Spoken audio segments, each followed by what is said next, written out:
Bonjour à tous. Je suis Christophe Bonnery, président de l'Association des économistes de l'énergie.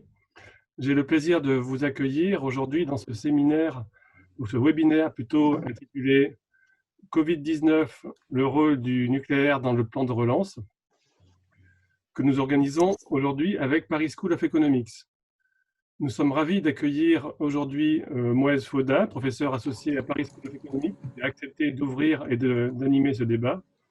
Nous organisons également d'autres conférences et je vais en revenir dessus. Je remercie les panélistes qui vont intervenir juste après et que Moez va présenter. Tout d'abord, quelques mots pour l'Association des économistes de l'énergie, qui, pour ceux qui ne la connaissent pas encore, l'AE est la représentation en France de l'International Association for Energy Economics, qui est une grande plateforme mondiale composée de 4000 économistes dans plus de 150 pays.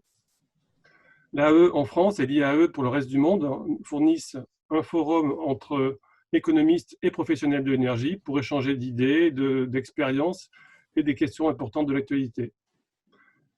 Notre organisation réalise 2 publications académiques à comité de lecture, un journal et des conférences sur tous les continents. En France, nous comptons plus de 300 membres actifs. Nous organisons une vingtaine de conférences par an. Et si vous voulez en savoir plus, je vous invite à visiter le site www.fae.fr. Si vous n'êtes pas membre, nous serons heureux de vous y accueillir. Quelques consignes pratiques avant de donner la parole à Moez Fauda. D'abord, cette conférence est enregistrée et elle pourra être retrouvée par ceux qui ne peuvent pas se connecter aujourd'hui. Si vous avez des questions, cliquez sur le bouton questions-réponses au bas de l'écran Zoom et écrivez votre question. Et nous prévoyons de garder du temps de parole sur lequel que Fauda va détailler, que Moez va détailler tout à l'heure, sur les modalités d'intervenir en fin de conférence. Maintenant, je passe la parole à Moez Fauda, professeur à Paris School of Economics. Moez, c'est à toi. Merci Christophe, je prends donc la parole. Bonjour à toutes et à tous et bienvenue à ce séminaire ou ce webinaire que je vais avoir le plaisir d'animer. Alors je suis Moez Fauda, je suis professeur à l'Université Paris 1 Panthéon-Sorbonne et professeur associé à l'École d'économie de Paris et coordinateur d'une initiative que porte l'École d'économie de Paris qui s'intitule Initiative PSE Environnement. Alors, bienvenue à ce webinaire. C'est un format distanciel qui nous est imposé par le contexte sanitaire, qui est peut-être en voie d'amélioration, enfin, nous l'espérons tous, mais évidemment avec beaucoup d'incertitudes sur l'état de l'épidémie dans le monde, sur ses conséquences sanitaires, ses conséquences économiques, mais aussi sur l'état de l'environnement, l'état des ressources naturelles, dont l'énergie est un élément déterminant. C'est dans ce contexte que s'inscrit le sujet d'aujourd'hui. Quel rôle pourrait jouer le nucléaire dans le plan de relance? Comment ce secteur peut-il contribuer au monde d'après? Alors, il y a énormément de réflexions qui sont menées un peu partout sur ce que devrait être ou ce que pourrait être le monde d'après. Eh bien, nous, aujourd'hui, pour dresser des scénarios de réponse, l'École d'économie de Paris et l'Association des économistes de l'énergie s'associent pour mettre à profit et en toute complémentarité leurs compétences et leur savoir-faire. Peut-être quelques mots sur l'École d'économie de Paris, PSE, Paris School of Economics. C'est une institution qui regroupe un peu plus d'une centaine de chercheurs et d'enseignants-chercheurs, principalement en sciences humaines et sociales, avec des méthodes et des questionnements bien distincts. Mais un point commun les rassemble, c'est l'intérêt porté aux questions environnementales. Et il s'avère que les sujets environnementaux traversent tous les champs de recherche de l'École d'économie de Paris, que ce soit les chercheurs qui travaillent sur l'évolution des inégalités, ceux qui travaillent sur l'économie industrielle, le market design, ou l'économie expérimentale, la globalisation, le commerce international, les réseaux, etc. Eh bien, tous ces chercheurs partagent la même ambition, qui est celle de dessiner des scénarios de développement durable. Quelle durabilité? Quels moyens? À quel coût et pour quel bénéfice? Cette ambition se concrétise aujourd'hui à PSE autour d'une initiative nommée PSE Environnement, que j'ai l'honneur de coordonner. Plusieurs événements vont être organisés par PSE autour de cette initiative à partir de la rentrée. Et nous serons ravis d'en rediscuter avec vous très prochainement et de vous y rencontrer à nouveau. Alors, plus concrètement, s'agissant du séminaire ou du webinaire d'aujourd'hui sur le rôle du nucléaire, bien, nous avons le plaisir d'accueillir et d'écouter deux économistes de l'énergie et deux grands spécialistes du sujet. Je donnerai la parole très rapidement à Michel Berthélémy, qui est président de la section énergie et stratégie énergétique de la Société française d'énergie nucléaire.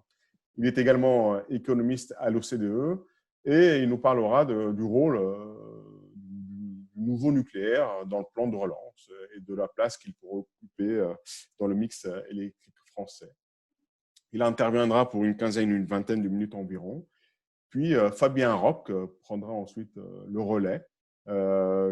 Fabien est professeur associé à l'Université Paris-Dauphine et il nous présentera aujourd'hui les conclusions d'une étude réalisée par Compass Lexecon pour la Société française d'énergie nucléaire et qui présentera les scénarios de la place du nucléaire dans le mix énergétique en France et notamment le rôle de nouveaux réacteurs. Voilà pour le principal. Je propose de prendre les questions à la fin des interventions. Donc, comme il vous a été expliqué, il faut utiliser les boutons de questions-réponses pour intervenir. Donc, ce sera plutôt vers 18 h et nous ferons une discussion, un échange avec les panélistes. Voilà. Donc, je donne la parole à Michel Berthélémy. Voilà, Michel, c'est à toi.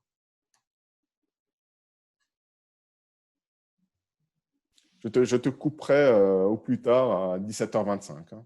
17h25, 17h30. C'est un plaisir d'être associé ce soir avec PSE pour ce webinaire. C'est toujours un plaisir d'être associé avec l'AE.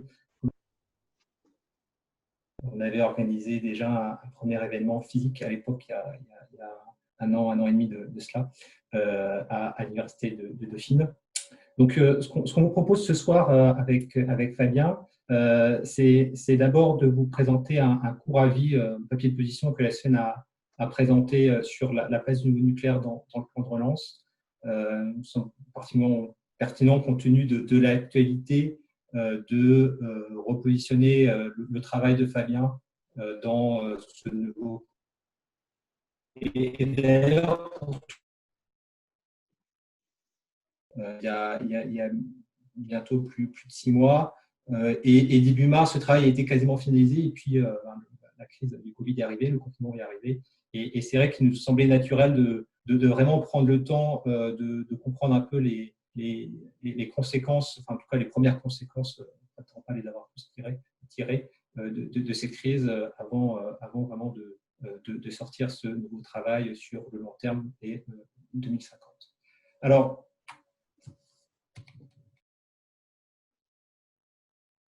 peut-être commencer par vous repositionner les travaux de la SFEN et en particulier la section économie, stratégie énergétique que j'anime. En fait, ce travail et en particulier le travail avec l'économie du nucléaire.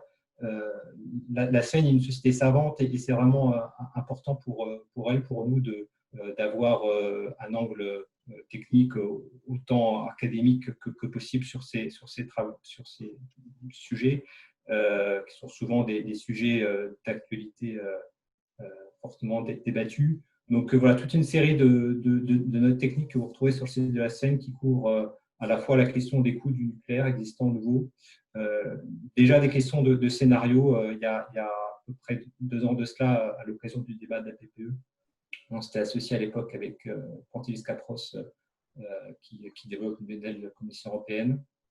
Et puis plus récemment, suite aux annonces de la PPE qui lance l'instruction en cours sur le nouveau nucléaire qui doit rendre ses conclusions en 2021, une note sur les calendriers industriels, de politique industrielle et de politique énergétique pour le renouvellement du parc. Et d'une certaine façon, le nouveau travail d'études et capitalise sur ces résultats. Alors pour ce qui est de l'avis à proprement parler, si je reprends le triptyque du New Deal, beaucoup d'entre vous connaissent ça, de Roosevelt, il y avait trois horizons. L'urgence avec le relief, on l'a vécu ces derniers mois. La relance, le recovery, c'est vraiment le cœur des discussions aujourd'hui. Et puis, les réformes, les projets de société. La ville regarde les deux dernières horizons, recovery et reform, est organisée autour de ces deux piliers. Il porte essentiellement sur, comme j'ai déjà introduit, l'instruction en cours sur l'égo nucléaire qui vise à construire, à décider de la construction de 3 paires de PR à l'horizon 2021 pour les premières mises en service au début de l'horizon de 2030. Cela étant dit, évidemment, le nucléaire en France, ce n'est pas comme le nucléaire.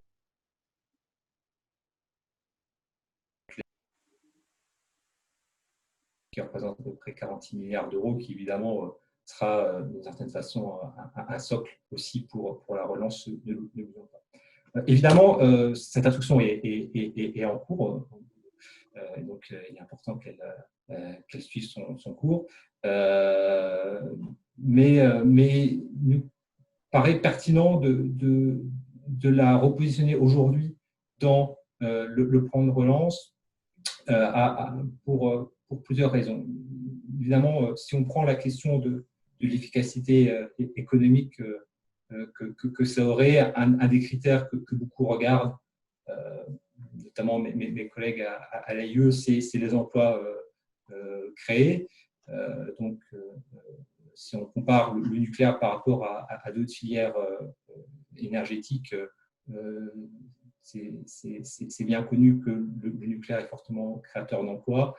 Ça représente aujourd'hui en France de l'ordre de 220 000 emplois, et la construction d'un EPR représente de l'ordre de 8 000 emplois directs, indirects et induits. Le point qui est important quand on regarde le nucléaire par rapport à d'autres filières, c'est que ce sont des emplois peu délocalisables et fortement présents sur le territoire national. Et puis le dernier point, c'est évidemment, c'est que ce ne sont pas que des emplois qui seraient lancés à partir du moment où on aurait le premier béton.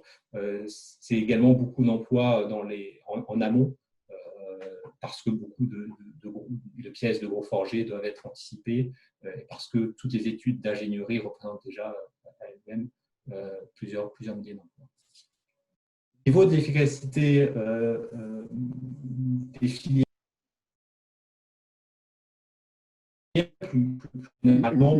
Michel, le point qui lui est parfois moins connu.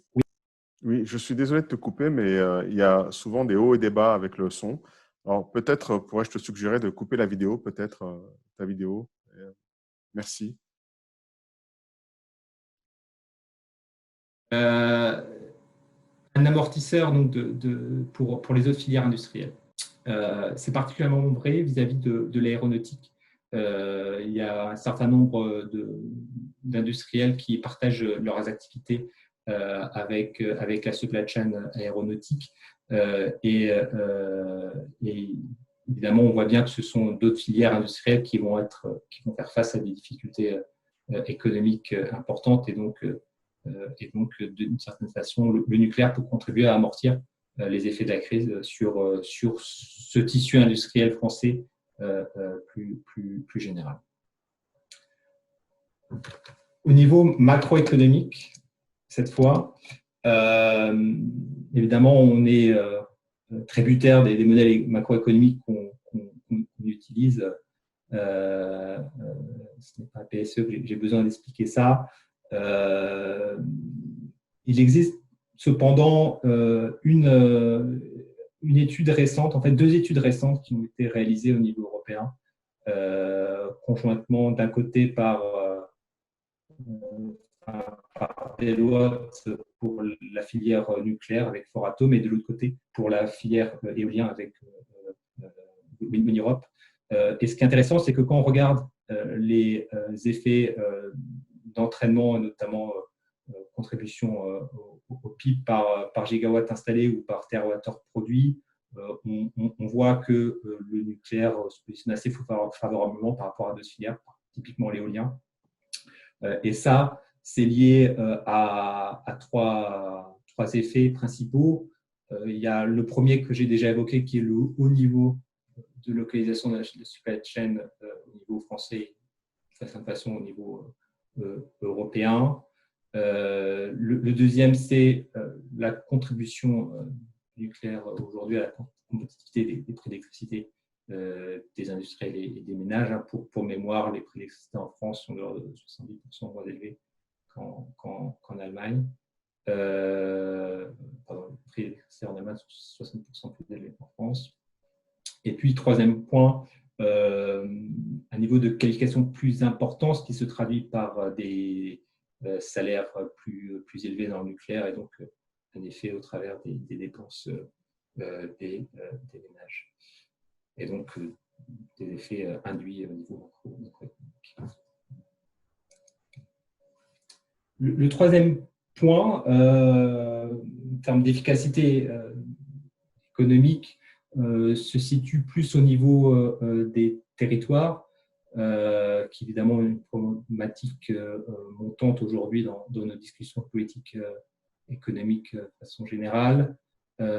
Ici, on a d'une certaine façon une expérience naturelle au travers de la construction de Flamanville, parce que la centrale de Flamanville, enfin, le Flamanville 3, le PR de Flamanville, a été lancé à l'horizon de 2008, juste au début de la crise économique, qui était alors une crise financière, mais qui a évidemment des impacts sur l'industrie.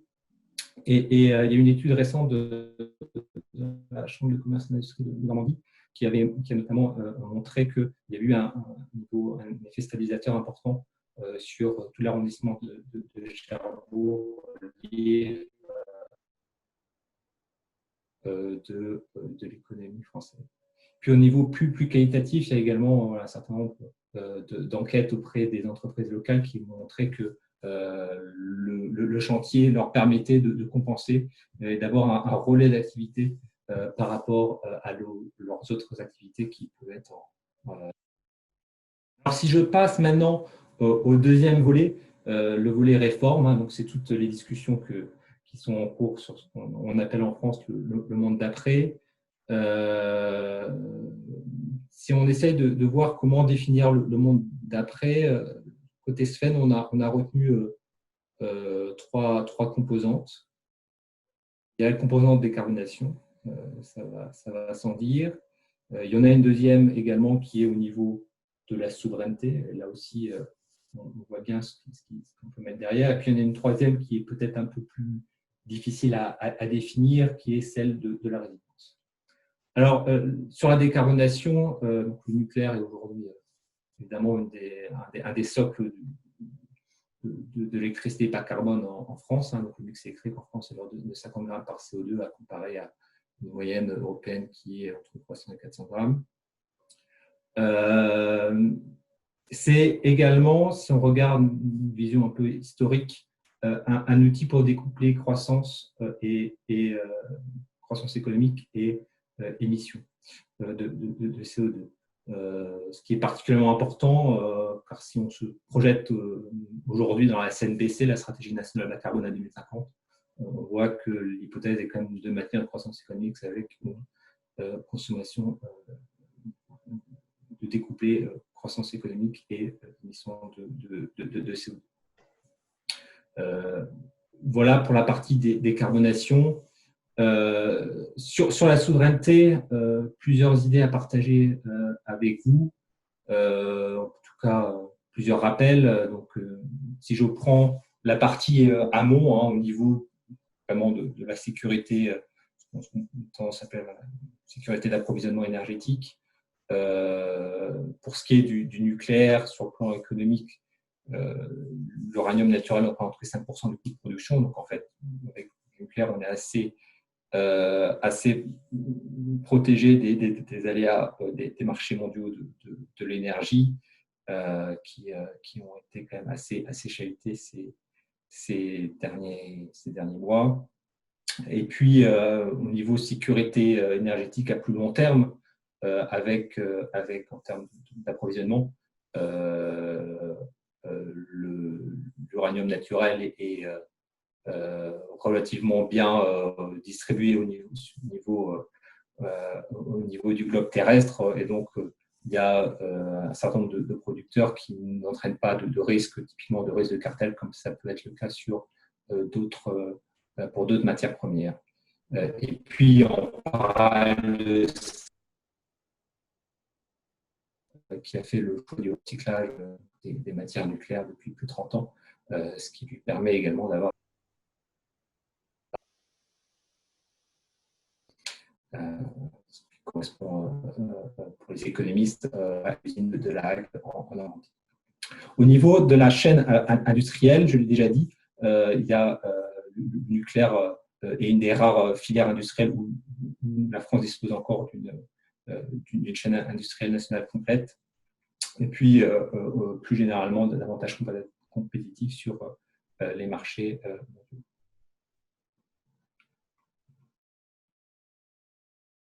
Dernier volet sur ce monde d'après, la résilience. Alors, la résilience, est utile, c'est de les définir à la fois au niveau court terme et puis au niveau long terme. Au niveau court terme, si on regarde comment s'est comporté le système électrique pendant la crise du Covid, il y a eu plusieurs rapports récents de RTE. Évidemment, ce qui est important, je pense pour de retenir comme idée derrière résilience, c'est vraiment voir ce qu'on apporte au système et dans le cas particulier au système électrique. Ce qu'on a vu pendant la crise du Covid, c'est que le nucléaire a été fortement flexible, manœuvrable, c'est-à-dire qu'il faisait évoluer sa production électrique en fonction de la demande, mais également en fonction des autres moyens de production, en particulier ceux qui arrivent prioritairement sur le réseau, et je pense à l'éolien et dans une moindre mesure aux d'autres énergies fatales. Et donc, on voit bien que le nucléaire, en tout cas la flexibilité du nucléaire, a permis de continuer à intégrer les renouvelables variables et dans une part relativement plus importante du fait que la demande était plus basse. Vous voyez que là, typiquement, le nucléaire a fait moduler sa production de jusqu'à 14 gigawatts pendant certains week-ends pour un parc qui représente 62 gigawatts, ce qui est donc très, très compétitif et souvent encore méconnu. Alors évidemment, il y a la question qui est une activité brûlante sur l'impact de la crise sur la disponibilité des réacteurs pour l'hiver prochain. Donc là, je vous renvoie aux annonces du président de RTE et de la ministre de l'écologie. On voit bien effectivement qu'il y a eu un impact sur le réacteur nucléaire qui, pendant une période où un certain nombre étaient en arrêt pour rechargement du combustible. Ce qu'on voit en tout cas dans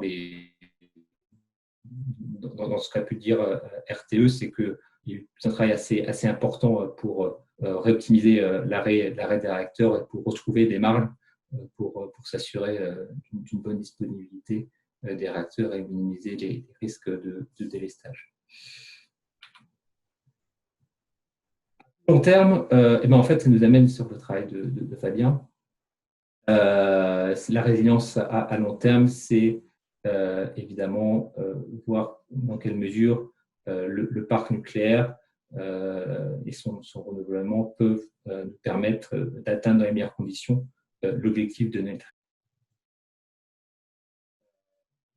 Donc, tout l'objet du travail avec Fabien. Je vais juste dire deux mots sur l'étude et sur la note qui a été publiée.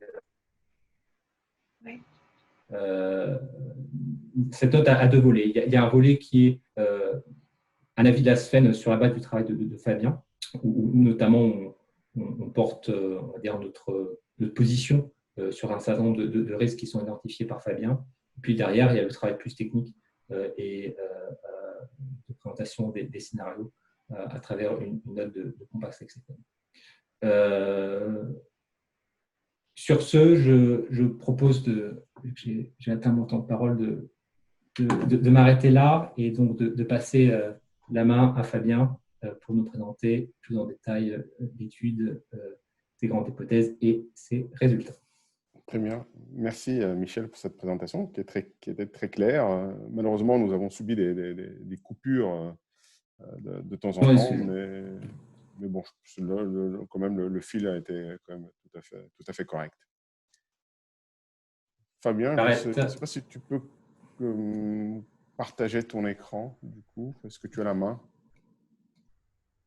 Oui, alors bonjour à tous, bonjour à toutes. Merci Mouez, merci Michel, merci Christophe pour l'opportunité de présenter ces travaux. Est-ce que vous voyez bien mon écran? Oui, parfait, il est en plein écran et c'est parfait. Excellent. Alors, comme le disait Michel, nous avons travaillé pendant plusieurs mois à une étude pour la SFEN qui vise à modéliser le secteur électrique français et le secteur électrique européen. Donc, on utilise bien une modélisation intégrée au niveau européen dans des scénarios qui prennent en compte deux des incertitudes principales qui affectent l'évolution de notre mix énergétique. Alors, ce n'est pas les deux seules incertitudes, mais c'est deux incertitudes qui sont importantes. La première, comme l'a dit Michel, c'est la question de savoir s'il y aura un renouvellement d'une partie du parc, donc d'un socle nucléaire. Et la deuxième question, c'est évidemment l'évolution notamment du déploiement des technologies dites de flexibilité. J'y reviendrai dans un moment pour vous préciser ce dont on parle. Mais comme vous le savez, la croissance des énergies renouvelables bas carbone nécessite d'être accompagnée par un déploiement important des technologies de flexibilité. Et donc, mettre en regard ces deux incertitudes, d'un côté le déploiement des technologies de flexibilité, de l'autre le renouvellement ou pas d'une partie du parc nucléaire, nous permet en conclusion d'ébaucher d'obtenir des résultats intéressants par rapport au rôle du nucléaire dans un scénario de long terme à 2050. Donc, comment va être structurée mon intervention? Je vais essayer de tenir en 20-25 minutes pour laisser du temps à l'échange. Premièrement, je vais rappeler quelques éléments importants dans le cadre des scénarios français et européens à 2050. On ne reviendra pas sur tout, mais on reviendra sur quelques éléments importants dans le cadre de l'étude et pour expliquer notre approche de modélisation. Deuxièmement, on rappellera également, comme je l'ai dit de manière un peu plus détaillée, l'approche de modélisation et les hypothèses. On ira ensuite sur des résultats. Je commencerai par vous présenter le mix de production par technologie, vous expliquer comment le dispatch se fait au pas horaire et j'irai ensuite sur des résultats en termes de coûts et de dynamique de marché de gros. Et puis, on laissera un temps pour la conclusion, l'échange, sachant qu'il y a un certain nombre de diapos qui sont là, plus comme des annexes, pour vous donner des informations complémentaires si vous le souhaitez. Alors, j'attaque tout de suite avec une brève introduction, un rappel sur le cadre dans lequel on se place. Le cadre dans lequel on se place, c'est celui d'objectifs européens et français ambitieux de décarbonation. Donc, vous savez qu'un Green Deal, donc un pacte vert, est en débat au niveau de la Commission européenne qui viserait à atteindre la neutralité carbone en 2050 avec un objectif intermédiaire qui améliorerait, enfin, en tout cas aurait une ambition accrue en termes d'émissions de CO2 à 2030. Vous voyez sur ce graphique différents points qui correspondent à des scénarios de la Commission européenne. Il faut savoir que le scénario qui s'appelle IOCO 32-25, là, qui vise 46% de réduction à 2030, c'est le scénario sur lequel sont basés aussi bien les objectifs actuels que les politiques mises en œuvre. Ce qui est en discussion, c'est une ambition accrue, comme on le voit, aussi bien à 2030, donc passer à 55%, ainsi qu'à 2050, on le voit bien, une décarbonisation complète, alors que jusqu'à présent, la Commission européenne ne s'était pas engagée sur une décarbonisation complète à 2050. Alors cet objectif est ambitieux, bien entendu, et il va profondément impacter le secteur électrique. Du côté de l'offre, on va y revenir, mais ça va impliquer la sortie des technologies fossiles, notamment charbon, et un développement accéléré des énergies qui n'émettent pas de CO2, notamment les énergies renouvelables, on y reviendra. Du côté de la demande, il y a bien entendu une électrification d'autres secteurs de l'économie au travers du couplage sectoriel qui va être à prendre en compte puisque ça va également augmenter la consommation électrique. Pour finir, il ne faut pas oublier les réseaux et autres sources de flexibilité qui vont être sollicitées afin d'intégrer au système des quantités importantes d'énergie variable. Alors voilà les données du problème. Maintenant, quand on zoome un petit peu sur ce que ça implique au niveau notamment de la demande d'électricité. Vous voyez ce foisonnement de courbes, assez difficile à lire, c'est au niveau européen une synthèse des différents scénarios de différents organismes. Alors vous reconnaissez ENSOI, l'Association des gestionnaires de réseau, vous reconnaissez Eurélectrique, vous regardez, vous pouvez voir EC qui est la Commission européenne. Ce qui semble clair, c'est que quel que soit le scénario, on est sur une électrification, c'est-à-dire que les scénarios plus conservateurs prévoient une augmentation tendancielle qui augmente de l'électricité. Dans les scénarios les plus ambitieux en termes de décarbonisation et d'électrification des autres secteurs, notamment du transport, mais aussi du bâtiment, vous voyez qu'on assiste à un très fort rebond de la croissance de la demande électrique. Donc nous, par rapport à ça, on s'est mis en cohérence tant au niveau européen qu'au niveau français avec les hypothèses, on va dire médianes, sur des scénarios en ligne avec la décarbonisation. Ensuite, si on regarde le côté de l'offre, ce qu'il faut prendre en compte, c'est les décisions de sortie, notamment du charbon, avec des plans de sortie que vous voyez résumés sur la diapo, à différentes échéances. La France, on connaît la situation, c'est 2022 l'échéance pour la sortie du charbon, l'Angleterre 2025, de même que l'Italie. L'Allemagne, en revanche, s'est donné beaucoup plus de temps, puisque le plan qui a été négocié, c'est 2038, sans parler des pays de l'Est, où, comme vous le savez, dans des pays tels que, effectivement, la Pologne ou encore dans l'Europe du Sud-Est, la discussion très concrète sur ces plans de sortie n'a pour l'instant pas beaucoup avancé. Alors, au-delà de l'impact environnemental, qui sera bénéfique, il y a évidemment des questions qui se posent parce qu'il ne faut pas oublier que ces capacités thermiques sont des capacités pilotables. Et donc, elles permettent d'ajouter notamment, par exemple, de l'inertie dans le système ainsi qu'une commandabilité. Et donc, elles vont se rajouter à la problématique effectivement de la croissance des énergies variables, renouvelables, pour amener un fort besoin de développement de la flexibilité. Alors, la dernière chose qui nous semble indiscutable, c'est qu'on va avoir une forte croissance des énergies renouvelables. Encore une fois, ça, c'est basé à la fois sur des prévisions de déploiement. On a la PPE en France, mais également dans les pays voisins. Donc, vous voyez là un certain nombre de pays limitrophes à la France, avec des objectifs d'éolien aussi bien sur terre qu'en mer et de déploiement photovoltaïque très, très significatifs, avec souvent des points d'inflexion et des accélérations après 2025-2030. Donc, je dirais ça, c'est les données du problème, que ce soit côté demande que côté offre. Il y a bien sûr des incertitudes, mais je souhaitais revenir, et c'est l'objectif de l'étude, sur deux incertitudes plus particulièrement intéressantes ou fortes qui font l'objet de l'étude. La première incertitude, c'est évidemment les scénarios nucléaires. Alors, on va y revenir sur les scénarios France, puisque c'est l'objet de l'étude. Pour vous donner le panorama en Europe, on connaît la situation assez contrastée, puisqu'on a des plans de sortie dans certains pays comme l'Allemagne, la Suisse, l'Espagne à terme.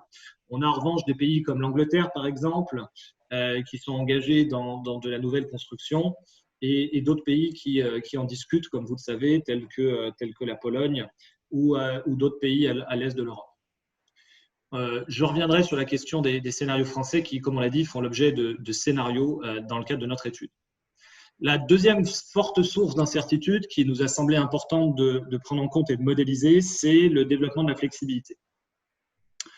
Donc, au niveau de la flexibilité, on a plusieurs possibilités. On a, comme on l'a dit, les centrales pilotables. On a vu qu'il y avait une forte décroissance prévue, notamment du côté du charbon. On a par ailleurs des capacités de stockage dont on peut parler, aussi bien du stockage court terme, déploiement des batteries, que du stockage plus long terme, des steppes, hydrauliques, ou voire saisonniers. On peut penser à du power to gas, to power, donc l'idée d'utiliser finalement la capacité de stockage du gaz au travers d'une méthanation pour permettre un stockage saisonnier. On a également un pilotage de la demande qui est possible. Vous voyez effectivement le véhicule électrique représenté sur ce graphique. Et il ne faut pas oublier le réseau. Le réseau aussi bien au niveau transport que distribution qui peut jouer un rôle important pour mutualiser, pour mettre en commun des sources de flexibilité et assurer des solidarités. Tout ça dépendant bien entendu d'incitations, de signaux prix qui permettent le déploiement de ces sources de flexibilité. Toujours est-il qu'il y a quand même une forte incertitude sur, d'une part, le potentiel de déploiement de ces différentes sources de flexibilité, d'autre part, la chronologie, la vitesse à laquelle on va pouvoir les déployer. Et de fait, on a des incertitudes aussi bien économiques sur les modèles d'affaires. Tout le monde sait que le modèle d'affaires du déploiement du stockage n'est pas simple aujourd'hui dans les marchés électriques. On a des incertitudes également d'ordre réglementaire, tout simplement, voire d'opposition sociétale, si on pense par exemple aux difficultés pour construire de nouvelles lignes de transport, par exemple. Donc, c'est ce qui nous a amené à définir les objectifs de l'étude et l'approche de modélisation.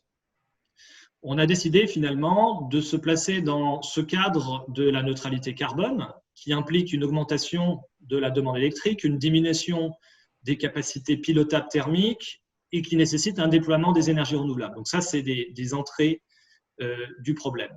Ensuite, on a des incertitudes qu'on modélise à deux niveaux. Premièrement, est-ce qu'on maintient ou pas un socle nucléaire en renouvelant une partie du parc? Je vais y revenir. Et deuxièmement, dans quelle mesure les solutions de flexibilité peuvent se développer et à quel coût. Et en croisant ces incertitudes, on essaiera de répondre évidemment à la valeur du maintien d'un socle nucléaire dans le mix français à l'horizon 2050.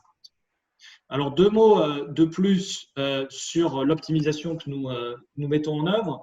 Donc, j'ai le détail en appendice, mais nous avons un modèle de l'ensemble des marchés électriques européens connectés, modèle au pas horaire, qui prend en compte les contraintes d'exploitation des différentes centrales, de toutes les centrales connectées sur la plaque européenne, et ainsi que les capacités de transport transfrontalières entre les différents pays.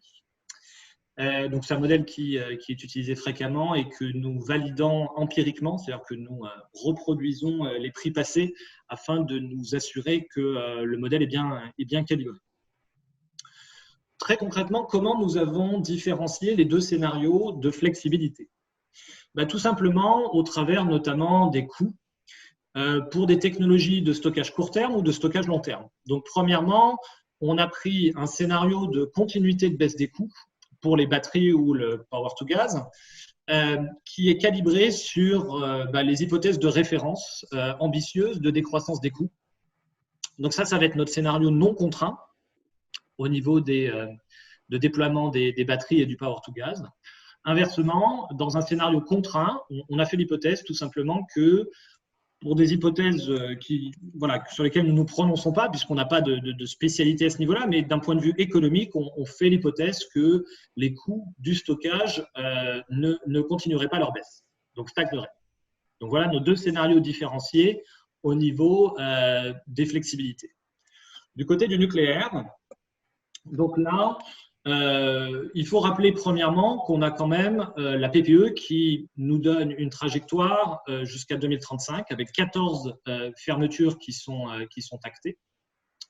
Ensuite, nous respectons une fermeture progressive des réacteurs à 60 ans maximum avec un lissage pour éviter le fameux effet falaise, comme vous le savez, du fait que le parc a été construit en un temps remarquablement court.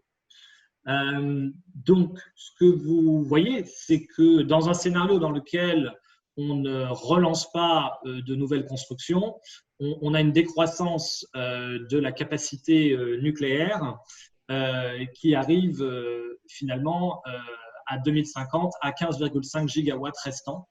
Les nouvelles centrales étant bien entendu Flamanville, qui est en construction en ce moment. Ceci est à contraster avec un scénario de renouvellement partiel. Au niveau de ce scénario-là, l'hypothèse de travail sur laquelle la SFEN nous a demandé de travailler, c'est la construction d'une série de 13 nouvelles unités, avec une première paire d'EPR avant 2035, puis une paire tous les 4 ans jusqu'au 6e réacteur et ensuite tous les 2 ans. Donc, vous voyez la chronique, ça nous amène à 37 gigawatts en 2050, ce qui représente tout de même une décroissance effectivement significative par rapport à la capacité installée aujourd'hui. Pour vous donner un ordre de grandeur, ça représente à peu près 30% de la production d'électricité dans ce scénario de renouvellement partiel qui viendrait du nucléaire en 2050. Donc, on est sur un mix beaucoup plus diversifié. Il y a d'autres scénarios qui sont possibles, et je laisserai bien entendu Michel commenter, mais l'idée était ici de travailler sur un socle assurantiel nucléaire. Une assise, Fabien. Effectivement, là, on se place un peu, ce qu'on a appelé dans des scénarios aux limites. Donc, on aurait pu envisager des scénarios avec plus de nucléaire. Ce qui est très important de voir, c'est que du point de vue de l'outil industriel, ça nécessiterait d'investir dans des nouvelles capacités, notamment de fabrication pour les usines, je pense aux usines du Creusot.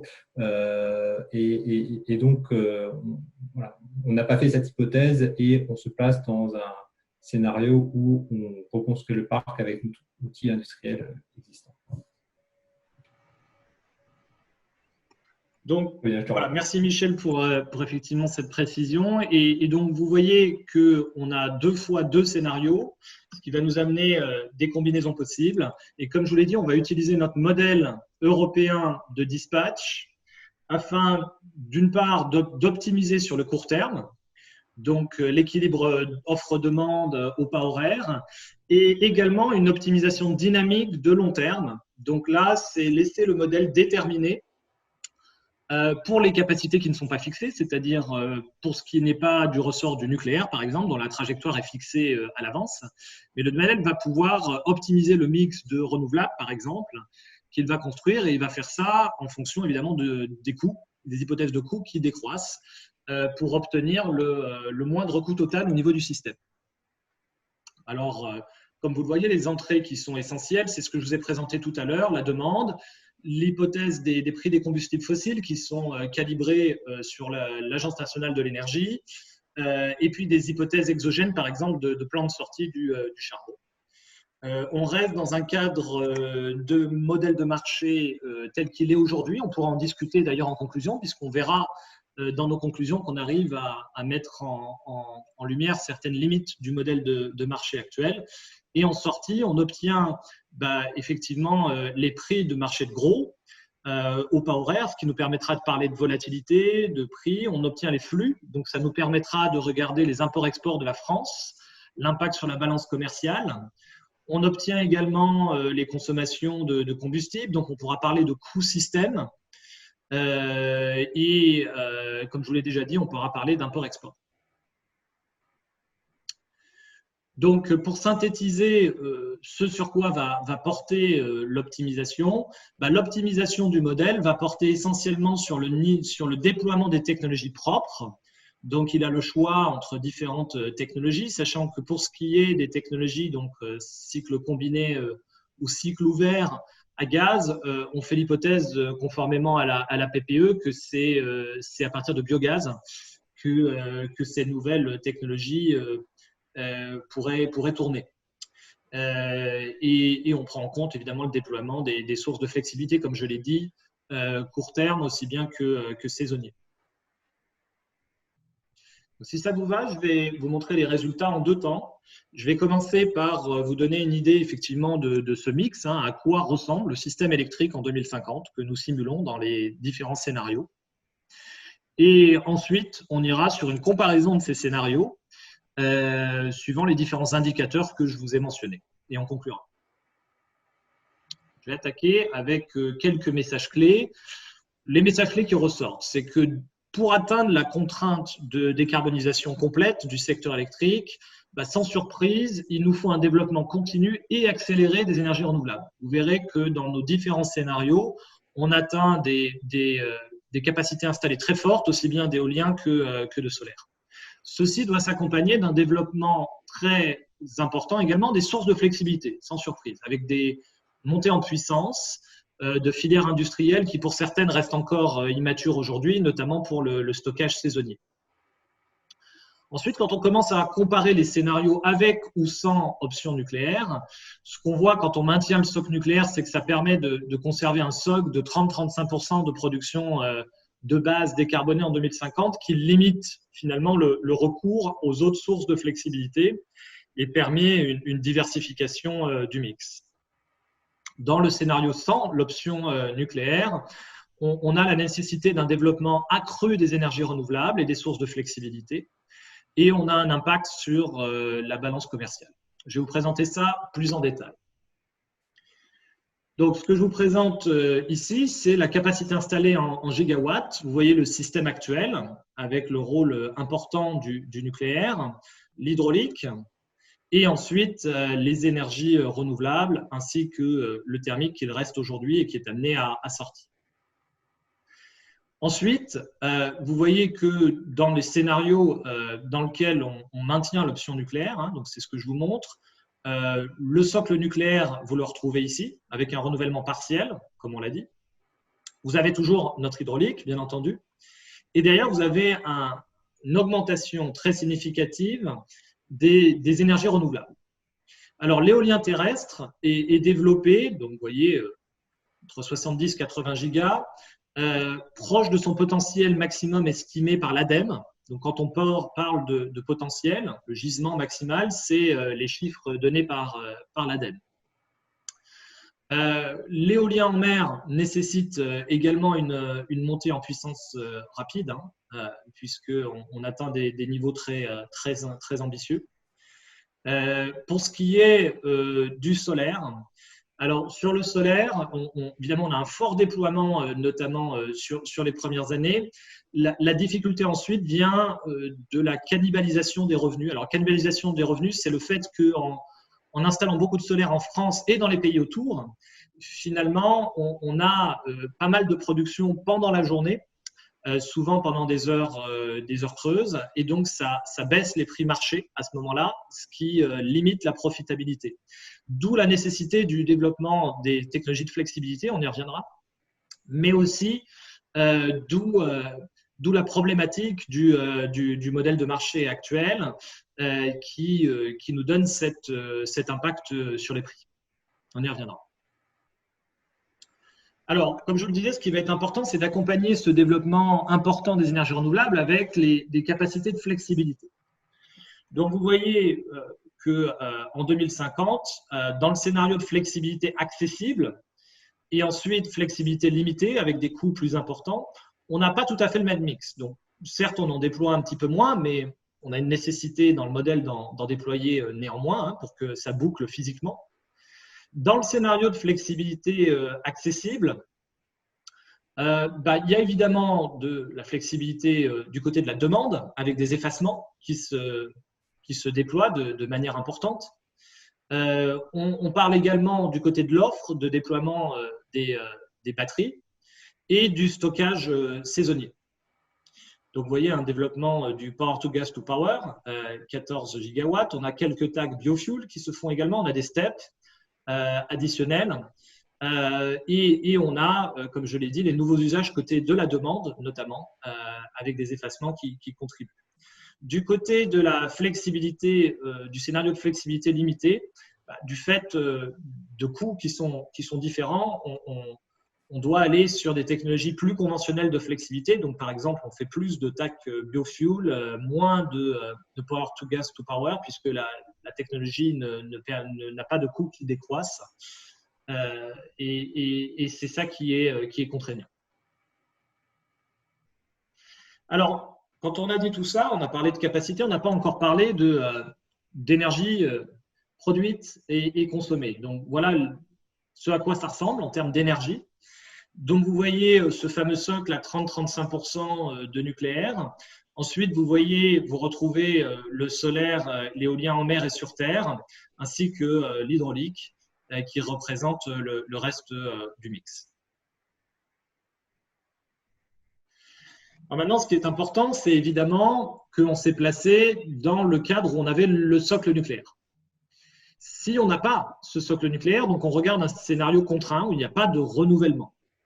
Qu'est-ce qu'il faut faire? On va regarder en delta les variations de capacité dans un premier temps, donc il s'agit de gigawatts, et je vous montrerai ensuite ce que ça implique en termes de terawattheure. Alors, il faut aller encore plus loin que ce que je vous ai montré. On perd du nucléaire, les fameux 22 gigawatts en moins qu'on ne renouvelle pas.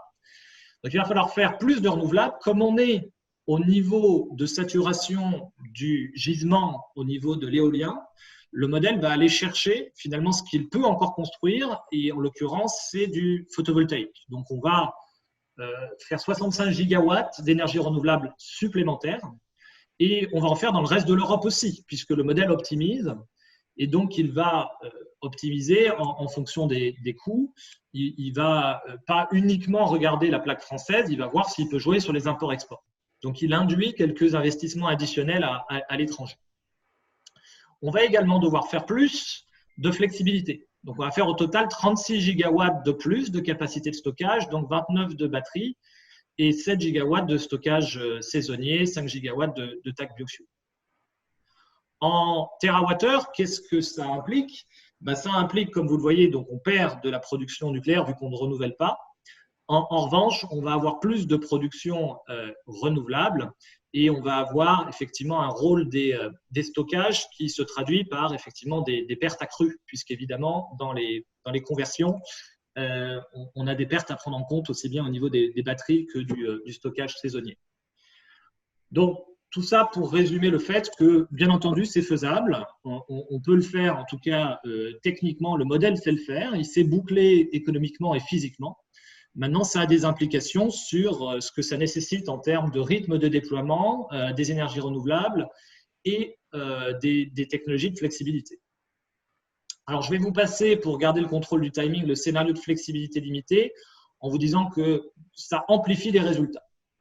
C'est-à-dire que c'est encore plus compliqué, évidemment, quand on est dans le scénario de flexibilité limitée. Je vais arriver maintenant sur les indicateurs que je vous avais mentionnés, notamment les imports-exports.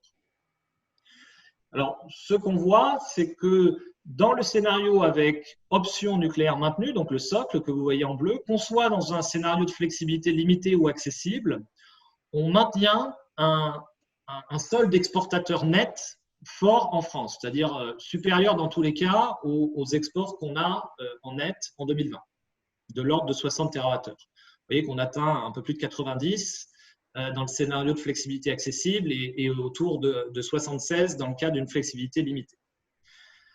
Inversement, quand on n'a pas l'option nucléaire, sans surprise, je dirais, on réduit les exports nets d'électricité. Pourquoi? C'est assez intuitif finalement économiquement. Ce qui amène la France à être exportatrice nette, c'est le fait qu'elle a un mix différent à 2050 de ses voisins. Les voisins ayant essentiellement tous convergé vers un mix à base d'énergie renouvelable et de moyens de flexibilité, avoir gardé un socle de nucléaire amène en fait un intérêt à l'échange, aussi bien d'ailleurs pour contribuer, on l'a dit, à la sécurité en France qu'en termes de solde exportateur net. Quand on n'a pas l'option nucléaire, quelque part, on homogénise le parc français avec ses voisins et du coup, naturellement, on a moins d'export net. Donc, finalement, le modèle nous donne quelque chose qui est assez intuitif. Donc, je vous donne le détail des imports-exports sur la partie droite, mais vous avez eu la synthèse. Je vous propose qu'on parle maintenant d'argent, puisque au-delà des flux physiques, il y a un impact sur la balance commerciale. Donc, ce que vous pouvez voir, c'est que dans le scénario avec maintien de l'option nucléaire, on maintient un solde positif autour de 3 milliards d'euros. Dans le scénario avec flexibilité accessible, un petit peu moins en flexibilité limitée. Inversement, le solde commercial passe en négatif. Alors, vous allez me dire pourquoi il passe en négatif alors qu'on a vu qu'on restait exportateur net? Parce que, évidemment, tout dépend de la valeur de l'électricité que vous importez et que vous exportez. Il se trouve que la France exporte plutôt sur des périodes où l'électricité a moins de valeur, les heures creuses où on a un surplus, et importe au moment des heures de pointe quand l'électricité est chère pour passer la pointe, et ça nous amène un solde commercial négatif en termes de valeur monétaire. Donc voilà un petit peu les résultats sur à la fois le mix et les imports-exports. Je vous propose de prendre la dernière section pour rester dans le contrôle du timing qui va regarder les prix de marché et les coûts système. Alors je vais vous résumer les messages clés, on va les détailler. Premièrement, dans les scénarios de décarbonisation qu'on regarde avec forte croissance des énergies renouvelables, on a structurellement un changement de la dynamique du marché de l'électricité. Premièrement, on observe une baisse de la corrélation du prix de l'électricité avec le prix des commodités. Ça découple progressivement, ce qui est logique puisqu'il y a de moins en moins d'heures marginales fixées par des centrales thermiques. Deuxièmement, on observe une augmentation significative de la volatilité. Je vous montrerai quelques indicateurs. Et je vous montrerai également que sans l'option nucléaire, outre les effets sur la volatilité, on a un impact sur les coûts totaux du système électrique français. Alors, il y a différentes définitions des coûts. Ici, on regarde les coûts annualisés d'investissement, les coûts d'opération, qui comprennent la maintenance, les coûts variables et la valeur des imports-exports. C'est ça qu'on regarde. Et sans l'option nucléaire, les coûts totaux de production du système augmentent, d'autant plus que les sources de flexibilité sont contraintes dans leur déploiement par une baisse des coûts qui serait moins importante que prévu. Donc, quelques indicateurs à ce sujet. Je vous montre ici l'évolution du prix de l'électricité par rapport aux coûts marginaux. Donc, vous voyez effectivement l'évolution des coûts, mais vous voyez également l'évolution des prix. Et ce fameux découplage, donc les prix de l'électricité finalement augmentent, et pas tant que ça, puisqu'ils s'établissent entre 45 et 75 euros du mégawattheure, alors que finalement le coût marginal thermique, sous l'effet notamment de l'augmentation du prix du CO2, augmente très significativement, puisque par exemple le coût de production des cycles combinés à gaz atteint près de 150 euros du mégawattheure. L'autre chose qu'on observe, c'est une volatilité forte des prix. Donc là, sur ce graphique, vous voyez typiquement le mois de janvier 2050, et vous voyez la production d'un côté, sur cet axe-là, et vous voyez sur cet axe-là, c'est la ligne verte que vous pouvez voir, le prix de l'électricité. Donc, ce qu'on observe tout simplement, c'est que le prix de l'électricité va être volatile entre des périodes où il atteint 70-80. Pourquoi? Parce que c'est les moments où finalement on va charger les batteries ou le stockage saisonnier, et des périodes où on a une forte production éolienne, voire solaire, sur lesquelles le prix tombe à zéro ou finalement tombe autour de 10-20 euros, puisque c'est le moment où on va charger les batteries et les moyens de stockage. Donc, pour aller un petit peu plus dans le détail de cette chronique de prix, donc ce que vous voyez ici, c'est ce qu'on appelle les courbes monotones de prix horaire. Donc, vous voyez aujourd'hui, les prix électricité en France en 2020 se répartissent de manière assez homogène finalement. On a pas mal de prix, comme vous le savez, entre 40, 50, 60. Il y a quelques très rares heures, une centaine d'heures par an où on dépasse les 100 euros du mégawattheure. Et de la même façon, il y a quelques dizaines d'heures où on a des prix qui peuvent chuter à zéro, voire être négatifs. Dans tous les scénarios qu'on modélise, avec ou sans flexibilité du nucléaire, vous voyez d'une part qu'on a beaucoup plus de prix faibles et on a beaucoup plus de prix élevés. Alors, quand on maintient l'option nucléaire, ça permet quand même de lisser, c'est-à-dire qu'on a une partie plus importante de prix médian, sans surprise. Et évidemment, plus on met de moyens de flexibilité, batterie ou stockage saisonnier, plus on arrive à lisser. Maintenant, la problématique qu'on va avoir, c'est que pour permettre une rentabilité des stockages, il faut pouvoir capter des différentiels de prix suffisants. Donc, j'en arrive effectivement à cette volatilité des prix. Vous voyez que d'un côté, je vous montre le prix moyen de l'électricité qui finalement n'augmente pas tant que ça, sauf dans les scénarios où on a une flexibilité limitée avec un coût élevé et où on n'a pas l'option nucléaire. Et c'est finalement assez intuitif. Pourquoi?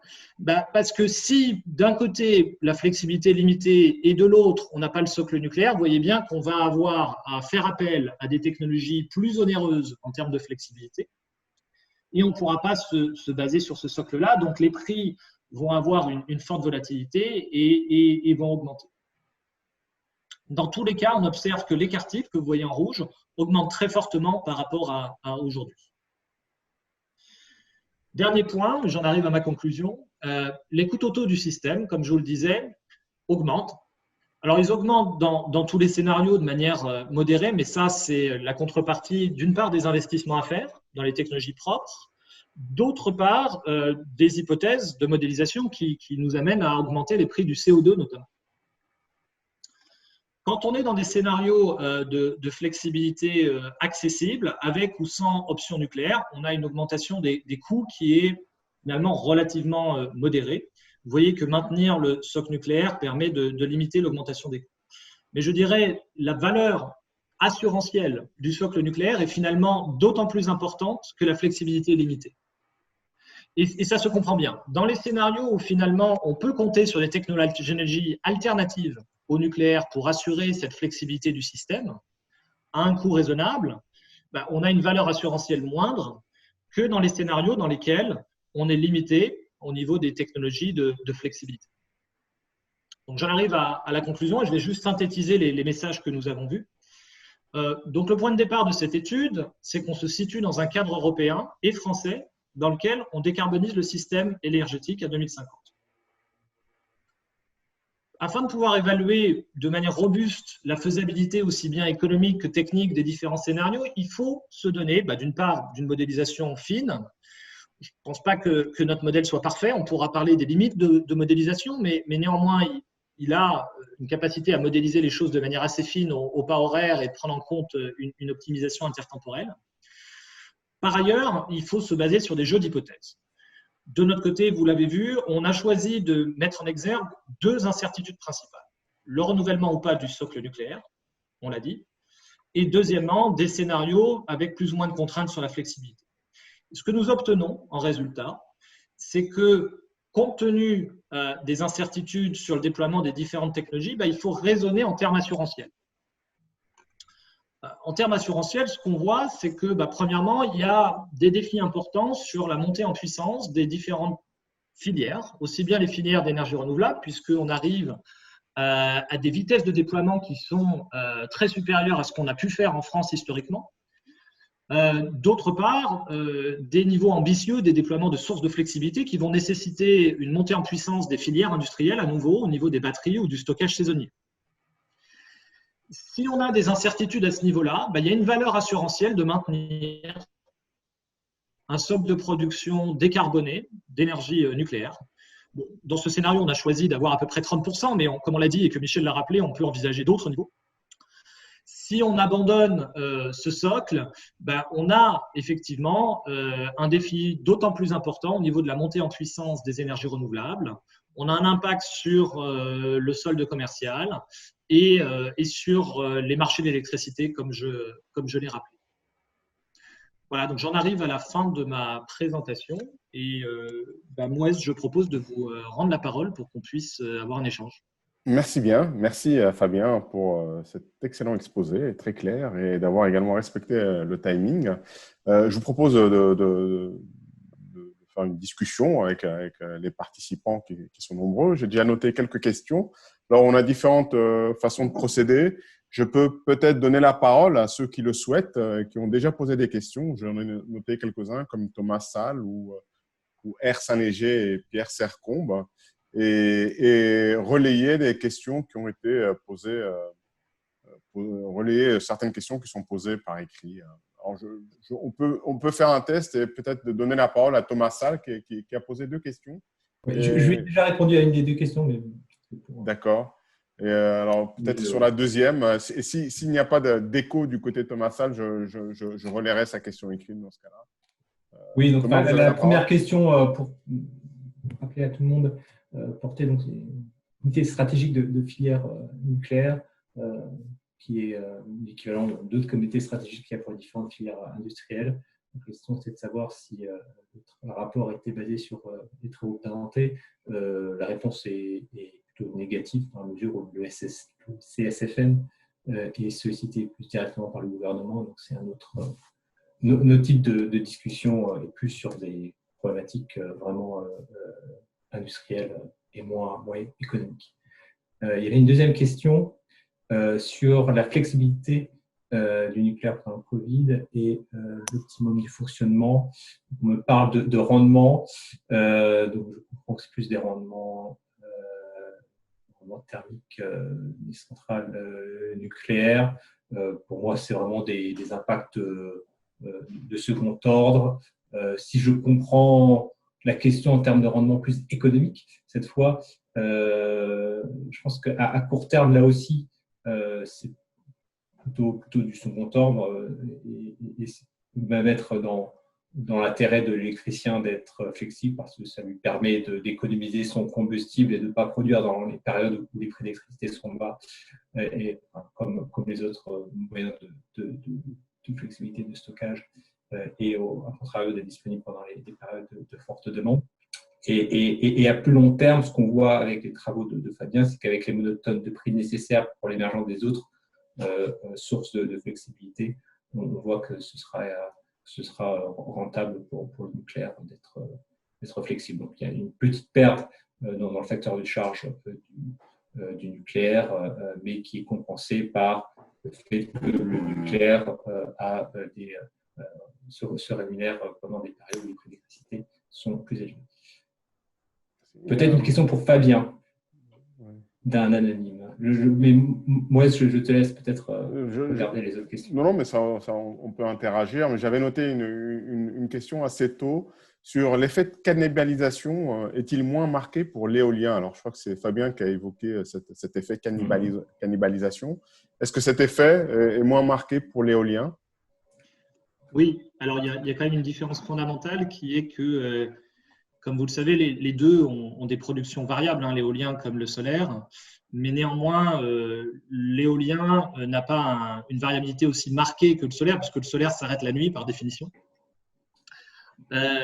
Donc, on a un effet de cannibalisation en Europe, et notamment en Europe du Sud, très marqué dans notre modèle sur le solaire. On a également un effet de cannibalisation sur l'éolien, plutôt sur l'Europe du Nord, puisqu'on sait qu'il y a un fort développement de l'éolien prévu sur notamment l'Europe du Nord et du Centre. Mais pour ce qui est donc des prix capturés, parce que quand on parle de cannibalisation, c'est bien de ça dont on parle, c'est quand je produis, combien vaut le prix et donc combien je capture en termes de revenus. Le modèle nous montre que c'est plus marqué sur le solaire, notamment dans l'Europe du Sud. Et là encore, la question se pose effectivement du niveau de déploiement, notamment des batteries pour ce qui est du solaire, puisque la batterie finalement va être assez complémentaire du solaire sur un cycle à quelques heures ou un cycle même potentiellement qui peut aller jusqu'à la journée pour passer les pointes. Maintenant, on n'a pas eu le temps d'en parler dans le détail, on peut en parler un petit peu plus, mais le modèle économique du stockage et de la batterie reste compliqué, même avec la volatilité des prix qu'on observe dans le modèle. Le modèle, vous l'avez vu, construit de la batterie. Maintenant, on arrive à un équilibre difficile à trouver pour le modèle entre construire un peu plus de batterie qui devient plus rentable du coup, et du coup limiter un peu plus la cannibalisation. Le modèle trouve un optimum et donc il laisse un certain niveau de cannibalisation parce que c'est ce niveau de cannibalisation qui permet des écarts de prix qui permettent à leur tour à la batterie d'être rentable. Donc vous voyez, le monde dans lequel on aimerait dire que finalement la variabilité du solaire est parfaitement compensée par des charges-décharges de batterie, le serpent se mord la queue, puisque à ce moment-là, il n'y a plus de revenus d'arbitrage suffisants pour les batteries, pour leur permettre une rentabilité économique. Ça permet d'ailleurs d'aller sur une discussion un peu plus large. Je crois que Mouez, vous l'aviez mentionné en introduction, mais il y a des questions de market design derrière tout ça. Parce qu'effectivement, si on veut arriver à un déploiement économique de ces capacités de flexibilité, on voit bien que se baser uniquement sur des questions d'arbitrage horaire ou saisonnière dans les marchés va nous amener certes un déploiement, mais un déploiement qui est sans doute pas forcément optimal complètement. D'où la question d'un modèle qui repose aussi sur des revenus, par exemple, garantis ou fixes au travers du marché de capacité, etc. Merci. Alors, il y a une question qui revient souvent sur les hypothèses des coûts du nouveau nucléaire. Et puis, quelle valeur avez-vous pris pour le coût du mégawattheure nucléaire à travers la période de l'étude et pourquoi? Et quel serait l'impact d'une augmentation significative de ce coût sur vos résultats? Tu veux que je prenne cette question, Fabien? Oui, je veux bien. Alors, pour faire simple, nous, on a pris des hypothèses sur toutes les technologies qui sont basées sur la Commission européenne, pour être neutre, l'évolution des coûts, et sur la Sven pour le programme nucléaire français. Donc, Michel, je te laisse peut-être expliquer l'évolution des coûts. Oui.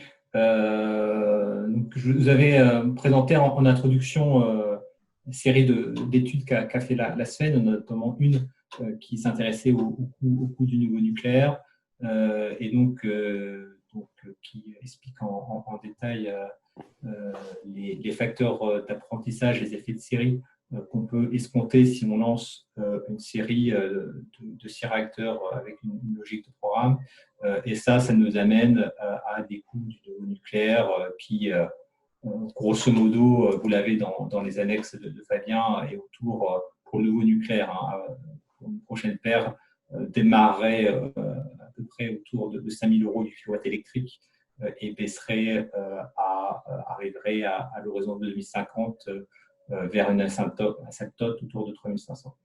Ça nous permet d'avoir du nucléaire avec un WACC à 5% autour de 60 €, 70 € du mégawattheure pendant cette période. Ces chiffres-là, ils sont globalement cohérents avec ce qui est recherché, par exemple, à SASOLC au Royaume-Uni, où il y a une nouvelle paire de PR qui est prévue en réplication de Hinkley Point, et on voit bien que typiquement répliquer d'un programme, d'un site à l'autre, le même design de réacteur en construisant par paire, ça permet de réduire de plusieurs dizaines de pourcents les coûts du niveau nucléaire. Puis évidemment, tout ça, c'est très fortement lié donc, aux hypothèses sur le WACC. Donc, il y a l'hypothèse de 5% qui est la même pour toutes les technologies. Je pense que c'est un choix fort, mais qui est ici structurant. Si on se place à 2050 et avec des objectifs de neutralité carbone, il faut évidemment faire appel à des conditions d'accès plutôt favorisées pour ces moyens de production décarbonés, ce qui est globalement cohérent avec les préconisations que peuvent formuler, par exemple, les rapports tels que le rapport Kiné, que beaucoup d'entre nous connaissent. Bien, alors j'ai noté 3 questions assez proches sur le plan. Elles concernent ces questions plutôt la technologie. Alors, je vous les livre. C'est sur quelle technologie nucléaire est basée l'étude? EPR, SMR. Ouais. Pour le P2G2P, quel IROI et quelles pertes d'énergie ont été prises en compte dans le modèle?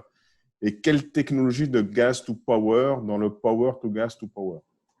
Je peux prendre le nucléaire et je laisse Fabien répondre sur le power to gas to power. Donc sur le nucléaire, donc effectivement, l'hypothèse qui est prise ici, c'est la technologie EPR avec un réacteur EPR2 qui est donc une version standardisée et optimisée par rapport aux premiers EPR, par rapport au retour et des premières constructions. Donc, on ne prend pas en compte ici typiquement la possibilité de construire à terme des SMR en France. effectivement, c'est quelque chose qui pourrait être regardé. À l'horizon qui est le nôtre, c'est sans doute moins, pas directement pertinent, en tout cas à l'horizon de 2030. Si on veut commencer à renouveler le parc, et le scénario montre que si on veut commencer à renouveler le parc, il faut le faire dès 2030, parce que c'est un point sur lequel il est important de mettre l'accent. Voilà, le PR2 sera disponible.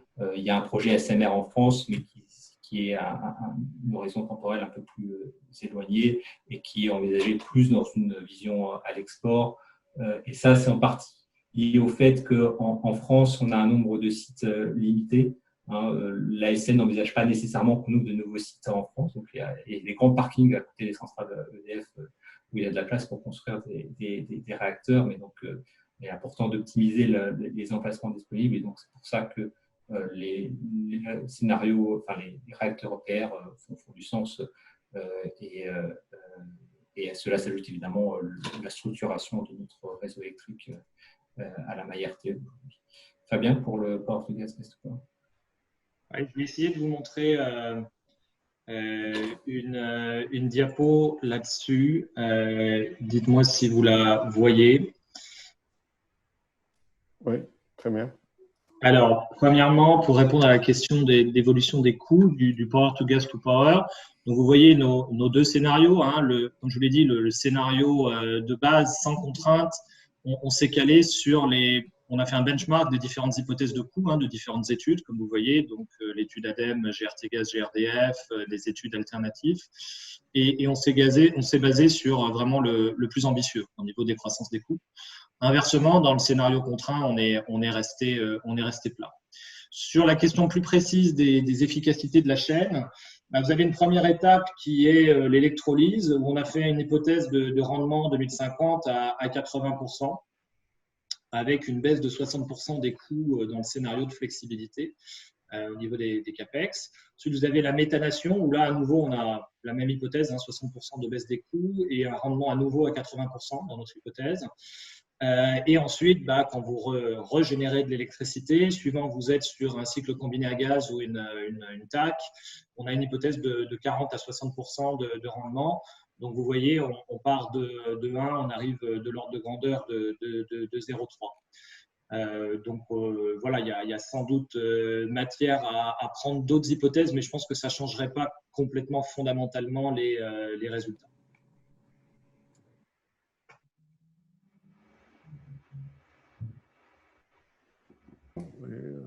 Merci. Il y a deux questions de Dominique qui s'adressent particulièrement à Fabien, si je comprends bien. Est-ce qu'on ne verrait pas plus de problèmes d'efficience sans reprendre les hypothèses sur les politiques nucléaires? Passage à 50% en 2035 et avec ou sans renouvellement, voire sur les politiques sur centrales fossiles, notamment les CCGT et les TAG. Alors, je ne suis pas sûr en fait d'avoir bien compris la question.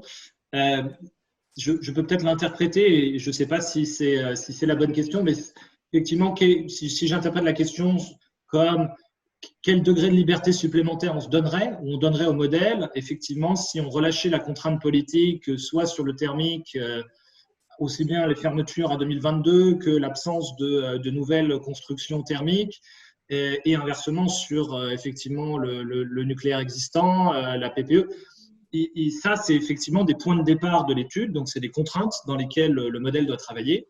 Si on relâchait ces contraintes-là, évidemment, en termes de ce à quoi on arriverait, en termes de mix, ce serait différent, en termes de coût également. Maintenant, la question, c'est effectivement quel est le point de départ. Nous, on s'est donné comme cadre de laisser le modèle optimisé, mais dans le cadre des annonces politiques actuelles, c'est-à-dire la PPE, qu'on respecte, et c'est également l'engagement, comme on l'a dit, européen long terme de décarbonisation qu'on respecte. Si on remettait en cause, par exemple, la PPE, soit pour le thermique, soit pour le nucléaire, on aurait d'autres scénarios et une optimisation, une réoptimisation possible, à nul doute. Et si je peux me permettre juste un commentaire de mon côté, également interprétant la question, peut-être renvoyer Dominique vers l'étude qu'on avait faite avec Anthony Capros, où justement à l'époque, jouer sur le curseur à quelle vitesse on arrive aux 50%. Et effectivement, un calcul économique de base nous dit qu'il est intéressant économiquement de tirer parti le plus longtemps du parc nucléaire existant qui est aujourd'hui amorti. Ce raisonnement est vrai jusqu'au moment où on prend en compte les contraintes industrielles et comme Fabien l'a rappelé, il y a en France cet effet falaise qui nous invite à, au niveau des contraintes industrielles, de lisser le plus possible la décroissance du parc nucléaire existant. On voit aussi de l'autre côté que les compétences nucléaires, elles ont besoin de visibilité, elles ont besoin d'un programme industriel. Et donc, effectivement, il y a un compromis qui incite à ne pas jouer sur du nucléaire vache à lait et à quand même anticiper un petit peu, parce qu'on ne veut pas reperdre les compétences, le renouvellement du parc. C'est pour ça qu'aujourd'hui, le 50%, pour moi, ce n'est pas vraiment le problème à 35. À 25, évidemment, c'était notre affaire. À 35, ce n'est pas vraiment le problème fondamental pour le mix électrique. La question, c'est bien de comprendre qu'il ne faut pas attendre pour renouveler le parc et puis qu'il faut le renouveler parce que sinon, ça fait prendre un certain nombre de risques pour le système électrique, comme l'a très bien montré Fabien. Merci. Alors, j'ai noté 2 questions sur les scénarios variantiels. Alors, l'une se demande s'il y a des variantes sur les hypothèses macroéconomiques, comme le prix du pétrole, le prix du gaz, etc. Et l'autre demande si le développement du nucléaire était endogène dans le modèle. Est-ce qu'on pourrait déterminer son seuil de compétitivité en euros par kilowatt? Bien. Il me semble Alors, mieux placé. sur les hypothèses de combustibles fossiles, on n'a pas fait à ce stade, parce qu'il y avait déjà effectivement 4 scénarios à faire et l'optimisation prend du temps. On n'a pas fait de sensibilité. C'est vrai que ça pourrait être une extension intéressante, Richard, donc j'en connais le point, sachant qu'on s'est basé quand même sur les trajectoires de l'AIE. Donc, on a un point de départ qui est cohérent avec l'AIE et d'ailleurs, ces prix sont repris par la Commission européenne dans ses études d'impact. Mais je prends le point qu'effectivement, ça pourrait être une extension utile. Deuxième point, sur la capacité à déterminer un niveau optimum pour le nucléaire, soit en termes de coût, soit en termes de capacité, c'est là où on atteint un petit peu les limites de ce sur quoi on optimise. C'est-à-dire, on peut demander au modèle d'optimiser un mix de manière dynamique, et c'est ça qui, en termes de temps de calcul, est assez compliqué d'ici 2050. Lui demander de résoudre en plus le problème d'optimisation qui est de déterminer la part optimum en termes tout simplement de plateforme d'optimisation et de calcul, ça va être compliqué. C'est pas forcément impossible, mais c'est un exercice bien plus ambitieux que d'optimiser sur deux trajectoires données, en termes de temps de calcul notamment. Je peux apporter un complément, enfin deux compléments. Le premier, dire que ce qui était important pour nous, c'était également de refléter les contraintes industrielles que j'ai déjà largement développées. On ne peut pas se réveiller en 1935 et se dire tiens, on va commencer à construire des réacteurs nucléaires. En tout cas, si on construit une technologie française, on ne peut pas faire ce parti pris-là. Donc, il était pertinent pour nous d'exogéniser le développement du nouveau nucléaire.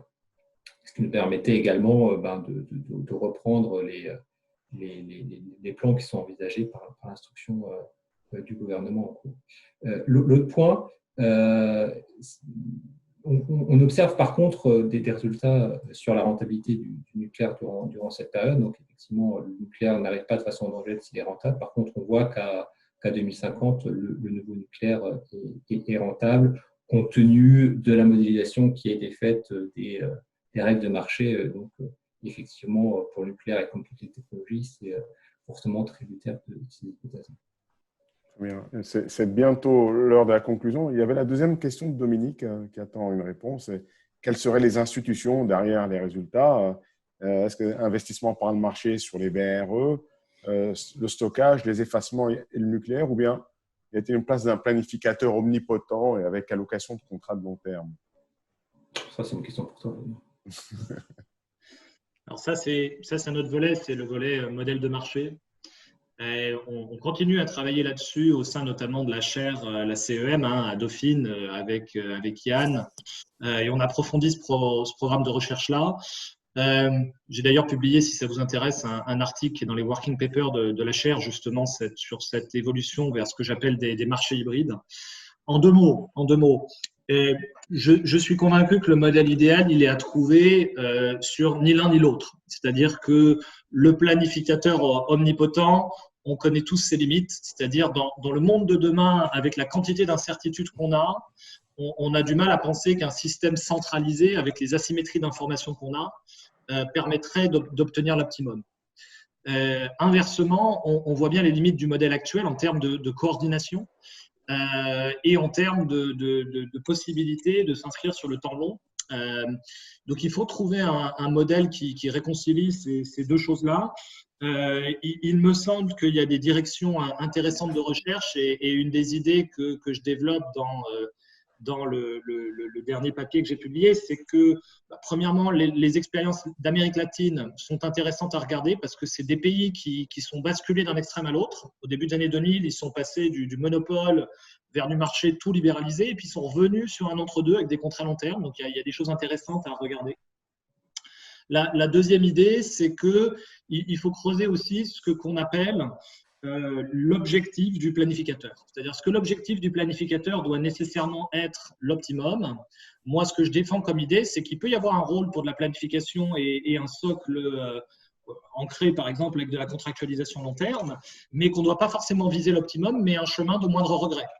Parce que du coup, si on se trompe, on se trompe, mais sur un chemin de moindre regret. Donc, on n'engage pas des coûts trop significatifs, des coûts échus, et ça laisse un rôle à l'initiative privée, au marché, pour essayer d'obtenir, lui, l'optimum, qui, de manière décentralisée, peut venir du marché. Donc, voilà, c'est l'idée que je développe dans notre dernier papier de recherche, et on a un programme de recherche à Dauphine là-dessus. Alors, peut-être une dernière question, mais qui me semble vraiment importante. Le temps est écoulé, donc peut-être je la pose, mais ça reste une question ouverte.